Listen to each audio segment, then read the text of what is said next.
Hi guys and welcome to today's video. Today is going to be my November hits and misses. I have not done hits and misses in perhaps 4 months. I did it once and then kind of just fell off that little bandwagon, forgot about it, and now I'm just like, oh, damn. The products that I've got here today are all of November's hits and misses and kind of like 2 weeks to the end of October as well, because if I want to be completely honest, I couldn't actually remember when I started using it, if it was like the end of October or the beginning of November, so we're kind of just going to put them all together today, which I hope you don't mind, because I feel like we've missed so many that I'm kind of trying to make up for it a little bit, so it's kind of a bit like a current favourites for November and October. Okay, so to kick it off, I'm going to show you my favourite piece of clothing that I have absolutely been obsessed with these past months. Maybe like, when did I get this? I'd say actually for the past 2 months actually, because I got this in early October. And this is a pink cord jacket from Urban Outfitters. It's absolutely stunning. I love it. It just seems to go with every outfit, dress it up or dress it down. It's just like this pink cord. I think I wore this in my testing Primark Peaches collection makeup video, so if you want to check that out, I'll put that down below if I remember. But it's absolutely stunning. It's kind of like a muted baby pink. It's like a dusty baby pink, sort of powder pink look. I feel like the camera's not doing it any justice, but it's basically just looks like this. It's got long sleeves, it's got like these cuffs at the end of the little button, and it's got these metal buttons all down the side, these pocket detailings. And then at the bottom here we've got 2 pockets on either side that are just like open, just like that. I absolutely love this. This was like £60, so not gonna lie, I had it in my basket for a while and I was like, do I need it, do I need it, do I need it? And I was like, oh, I don't have anything like this. It's kind of timeless, I feel, because it's so plain, but because it's cord, I feel like it makes it a little bit more timeless. So I'm hoping that this is going to be a core piece in my wardrobe for a long time. Because it was damn expensive. So before we go on to the beauty favourites, I'm just going to talk about this, and this is a snack that I have been religiously eating every single Tuesday at uni this month, and these are the Metcalfe's rice cakes, milk chocolate. This is an empty packet of them because I couldn't contain myself and I was going to save one for the video, and I was like, do you know what, I'll show them a picture off Google because these are delicious. They just look like this in the packet, like literally nothing special. I have got the packet here, but they are just like a rice cake but with milk chocolate slathered on the top, and you get 2 of them in this little packet, and this is 85p, which I think it is a little bit like expensive, but for a snack it's better than a Mars bar or a Snickers bar or just a massive chocolate bar, which would probably be my alternative because I have such a sweet tooth. So as much as an apple does satisfy me and does satisfy my hunger, I crave sugar all the time. So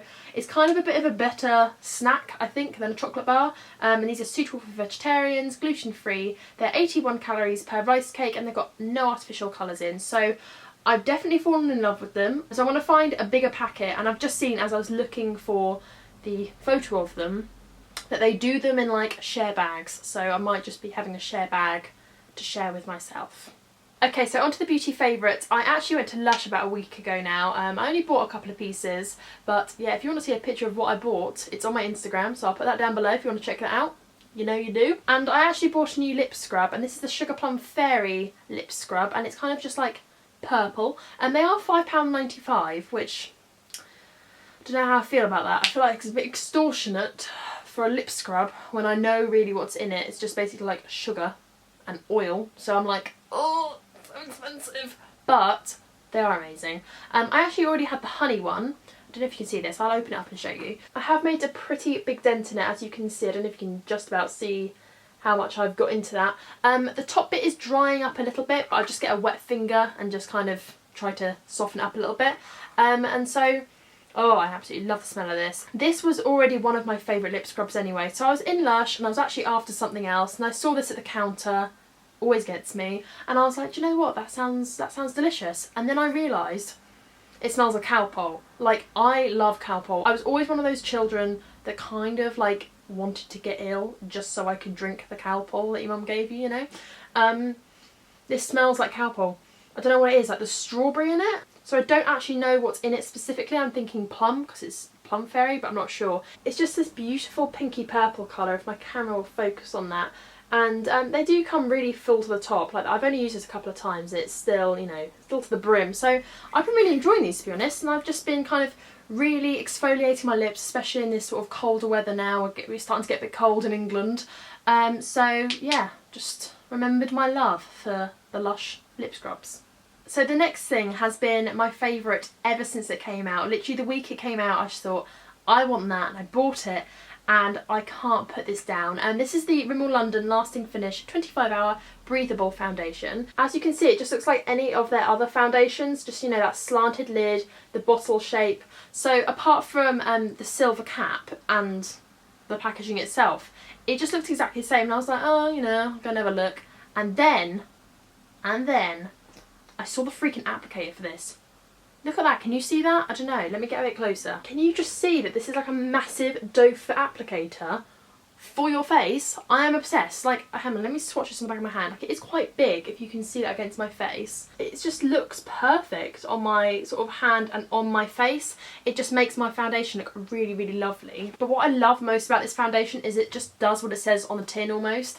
It's so breathable, it lasts a long time. Like, I've worn this to work like for a good 10-hour day, and I still find that it's on my face and it doesn't patch off. If anything, it fades off like nicely and naturally, which is what I prefer in a foundation. Every foundation wears off eventually, but I hate it when it like patches off and it looks really gross. This is a really great foundation.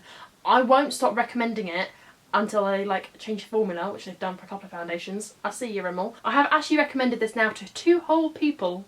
Yes, 2 whole people, and they have gone out, got it, and are in love with it just as much as I am. So that says something, because we are all different skin types. I feel like this suits every skin type. It is a medium coverage foundation. I do agree with that when you build it up. It's very buildable. Oh my god, I love it. I feel like I've spoken too much about this now. Go out, go get it. It's like £5 to £10. I think I got it in Savers for a £5, if not £6. So if you've got a Savers near you, go to Savers, because they're the cheapest place to buy Rimmel London foundations and makeup. But yeah, it's really affordable. I love it. Go get it. What are you waiting for? Go get it. The next thing I've been loving is also from the drugstore. This is the L'Oreal Paris Lumiere Magique Base Pure Light Primer. It just comes in this packaging here, really sleek and really sort of very attractive looking. However, I do find it very small. I'm like, ooh, you're a little dinky fella. But you know, I don't know, it depends how much primer one uses. I just preferred it to be a little bit bigger. I think it's £11 or £12. I'll put all the details for everything I mentioned down below, so don't worry, it'll be down there. But I find it a little bit small, so that's my only gripe with it. However, it's a stunning primer. If you want luminosity without caking more on and you don't want it to be thick, this is your puppy. This is not glittery, it's sheeny. Let me swatch a little bit for you. And it's very runny though, that's what I like about it as well. I've got quite dry skin, so I find that if something's too thick and then I put my foundation, then my concealer, and then I might set it very lightly, it all gets a bit too much. So this is what I love most about this primer. It comes out like this milky white consistency right there. And if I kind of just drag this down and swatch it for you, I can't like swatch from that angle, I'm literally useless. It looks very white and milky right there, but the sheen, I don't know if you can see that, oh there you go. It's just so luminous without being glittery, and that is what I love most about it. But it's an absolutely stunning primer. I'm obsessed with it. I was already obsessed with, where's it gone, there you go. I was already obsessed with the L'Oreal Lumiere Magique foundation, and I only had it in my summer shade because stupid old me thought, oh, I don't need more than one. They discontinued the freaking thing, and that was one of my favourite foundations because it was so luminous. It made my skin look so healthy. So L'Oreal, bring it back. But for now, I think I'm just going to have to settle with the base, and I'll have to settle with the base. And my last 2 favourites from this month have been 2 things from Kiko. One, can we just appreciate the packaging? How stunning. I love Kiko's packaging. I think it's just like the fusion packaging. I'm not sure if this is like limited edition. That's the only thing I don't like about Kiko, is that a lot of their things are limited edition. It really like grinds my gears because a lot of their stuff is beautiful. So the first thing I'm going to show you is this blush. Now this is called the 01 Shade Fusion Trio Blush. There are 2 other shades, I believe. How stunning is this? Can we just point out if the camera will focus there? It's absolutely stunning. It's got like these 3 very muted pink strips. If I just swatch all 3 for you and then I'll kind of swirl it together. That's how I like to do it. I like to swirl it together. They're just here. I don't know if you can see it, that one at all, literally maybe in the light. That's the light one, that's the medium one, that's the dark one.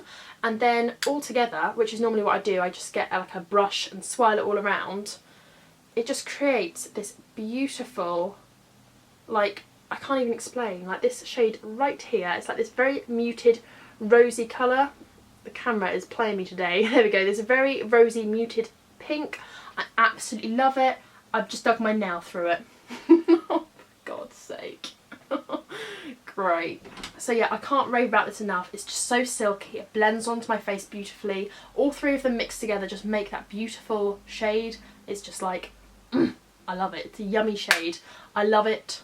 If it's still available, I'd recommend it highly. I think it was £7 or £8, but like I said, it'll be down below. And then my last favourite is another Kiko one, as I said, and this is the 01 Glow Fusion Powder Highlighter. Now I thought this was a bit white at first and it kind of looked a little bit scary, but then when I swatched it in the shop I was like, okay, it's really, really natural. So if I just swirl it around like this, which is probably just how I'd do any highlighter, it looks really stark white and I was like, ooh, not sure. Kind of got a pearly undertone. It's not stark white, it's like pearly white. And I thought, oh, well, I'm not sure if that's too like bright, but then look at how beautiful that is. Now that's quite heavy-handed to be fair, but I do layer this up with a very sort of tight but fluffy brush and just kind of strip it on my face, and I think it's absolutely stunning. And you can just see that it's just, I don't know, it adds this luminosity. If you can just see that, it's very, very natural, and it's a really nice shade. So I don't know, I've just been loving it. I don't think it's everyone's cup of tea, if I'm going to be honest, because it is very natural, but it's very silky, and if you can see from far back, you can just see my hand slightly glowing. Like, I don't know, I really liked it. And now for the disappointments. Now, I feel very strongly about these disappointments this month. I always do my research for products, so I rarely have a disappointing product, really, if I'm going to be honest. I always look into what other people think, I always look into the reviews. If I can, I always swatch it. You know, if it's a foundation, I always walk around the shop with it on my hand to see if it oxidises. I really trial and test makeup before I buy it because I don't really want to waste my money. But these I feel quite passionately about. Now, the first thing I want to talk about is the Rimmel London Fresher Skin SPF 15 in this little pot. Remembering that we had a Rimmel London as a favourite, we're now going to go to the other end of the spectrum. I mean, so far to the other end of the spectrum. I have been waiting to bin this, to be honest with you. I bought this, oh God, I don't know when I bought this, and I remembered not liking it on first application. And then it's kind of just been sitting at the back of my drawer, and then someone said something to me about it, like beginning of this month, and I thought, oh, do you know what, I never gave that a second chance. So I've applied this twice now on 2 separate occasions, and it has confirmed to me that this foundation is the most disgusting thing I have ever put on my face. This is the same shade as I am for all of my foundations, 100 Ivory, sometimes I'm 110 or 120 True Ivory, but I'm around that shade range, and this foundation makes me look grey. Not just matte or anything like that, grey. I don't even know how to explain it. It looks like there's a fine layer of watery oil sitting on the top of this foundation with then powder kind of on the top as well. I don't know if this is going to show up. I don't know how much of that you can see. I don't know. I feel, there we go, maybe that might make a slight difference. Can you see that? Can you see it? I'm not entirely sure. It's absolutely disgusting. I hate it so much. I'm going to swatch a little bit on the back of my hand just so you can see. Oh, it's just disgusting consistency, horrible colour. It smells rank. So there it is on the back of my hand, and I don't know if you can tell or not, but it has like this mushroomy undertone that I'm not sure if you can actually see because of the lighting. It's just not nice, and I was blending it into my face, and it's very... It doesn't ball up, it kind of just clings to my skin a little bit, which then makes it ball up because my skin is quite dry. I don't know how this will be with oily skin, but the consistency is just not enough to make me want this because the colour is so disgusting. I'm trying to like blend it out. we'll leave it to kind of set there, but I don't know even if you can see that. But I promise, I don't like it. I hate it. I've been waiting to get rid of it, and now I can. Another foundation that I'm really disappointed in, to be honest, is the Revlon Photo Ready Instafix Foundation Stick. Now, I actually had really high hopes for this. It's just about this big, look, and you can wind it all up. And I swatched it and I was like, oh, that feels quite creamy and nice, and it looks like my colour. It's very sort of yellowy undertoned. It looks nice. I'd heard quite a lot of good things about it. It had a good advert, so I was like, oh, this looks good. This wears horribly. This wears so bad. This clings to every dry patch I have. It cakes up, it doesn't blend out, and quite frankly, I just don't have time for it. Like, I have to put so much effort into trying to make it work that I just can't be bothered. I just don't like it. It dries out my skin. I find that I can't set it. It's patchy, it lifts off. It's just not a nice foundation. I feel like if they made it creamier so that it would melt into the skin rather than sitting on the skin, which it does, then it would be much better. Like, the colour of it looks really yummy and I really like it. I've just swatched a bit on my thumb, which is actually in the worst area possible. Can you see that there? It's just kind of got this creamy yellow tone. I absolutely love it. Now you can see in comparison, this is my skin shade and that's that foundation. Can you see in that shadow there? Look how grey and gross it is. I don't know whether to get rid of it or not. I might keep it in my collection to refer back to with other foundations, but it's just really disappointing. I kind of wanted it to be better. I was expecting more, especially from Revlon. They are known to be good with some of their foundations, so ugh. And another disappointing product is from L'Oreal. So again, I've got something good from L'Oreal. And this is the bad thing. I actually had higher expectations for a L'Oreal concealer than this. As you know, they've got their Match Perfect or Perfect Match foundation range, and they recently, in the past couple of months, came out with their Perfect Match concealers. Now, I was like, oh, this looks good, because I can never really find a concealer in the drugstore that's actually my perfect skin match, so I picked this up. It's a little bit light, but it's got that yellowy undertone, so I thought it would cancel out my dark circles that I suffer with. I love the applicator. It's kind of this flat paddle, if you can see that just there. It's really lovely. It means that with this flat paddle I can push into my eye and scoop it under, getting, like, you know, full sweepage. So I was like, oh, high hopes, high hopes. I love the packaging. I was like, oh, great, I'm really excited. This concealer breaks up like a mofo. I thought it was the foundation I was trying, but it wasn't. I tried it with many of my go-to foundations that I know how they work with a lot of products, and I know how they work by themselves. So I was like, it's got to be this, and now I can confirm to myself that it is this, because it's doing exactly what it's doing on my hand. I'll show you in a second. I think it's because it's too watery that it settles into every little fine line. Like, I'm talking not even fine lines like wrinkles, I'm talking like fine lines that sometimes I can't see to the bare eye. I don't know if you can even see that. That's so annoying that you can't see that. But the water of the concealer almost settles into those tiny little lines on the back of your hands, or, you know, or your face, and it just looks awful. And when you go to blend it out, I was like bouncing my Real Technique sponge on it, which has always worked for all of my concealers, and it was just like patching off in patches, and I was like, what the hell is going on? And nothing would save it. Nothing would work with this concealer, and it's doing it on the back of my hand. It's so annoying that you can't see it properly. If you can, I've just been ranting and raving for ages, but it's just not working. I don't like it. I don't know if I've just got a dodgy one, if it's got like a dodgy batch or something, but it's just gross. Don't buy it. It won't look great under your eyes. It won't look good anywhere. Anywhere. One of them is the Amanakadar Illuminator. I got this in a beauty box. I don't know which one it was. I think it was either Birchbox or Glossybox. And I swatched it there and I was like, what the hell is this all about? And I was like, maybe it's a primer, but it's not. I looked on the website and it's actually an illuminator. Now, I'm going to put this on the back of my hand and you're going to see how much I've just put on there. Like, I have glopped it on and I'm just going to rub it in.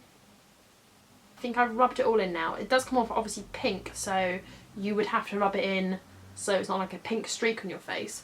But sorry, where's the luminosity? Like, I don't understand. It's not, but if that's shining, that's just because it's wet. It's not because it's shiny at all. I don't know what it's supposed to be illuminating. I've tried this as a liquid highlighter, dotting it on my cheeks. I've tried it as a primer to illuminate a foundation, like I would with this one. I'm not sure what it's supposed to do. It doesn't offer any luminosity. Like, I don't know if you can even tell. Like, this is, I've got nothing on this hand. I don't know. Let me compare the L'Oreal one. So a tiny bit there. All right. You can just see how much more luminous that is. Like, you can see in the light, look, you can see where I haven't put it and you can see where I have put it. Like this strip right here. It's so much more luminous, and this one just seems to be like, I don't know, maybe I'm doing it wrong. If you've got this and you've got a better suggestion of how I should be using this, what you think of this if you have got it, but I don't know. Maybe I'm going wrong, but I'm not sure what this is supposed to be, because it's just like a pink moisturiser. And the last product that I'm going to be all moany about is the Simple Kind to Eyes Makeup Remover. Now, I actually really love Simple as a brand. I'm currently using one of their wipes to wipe off all my swatches.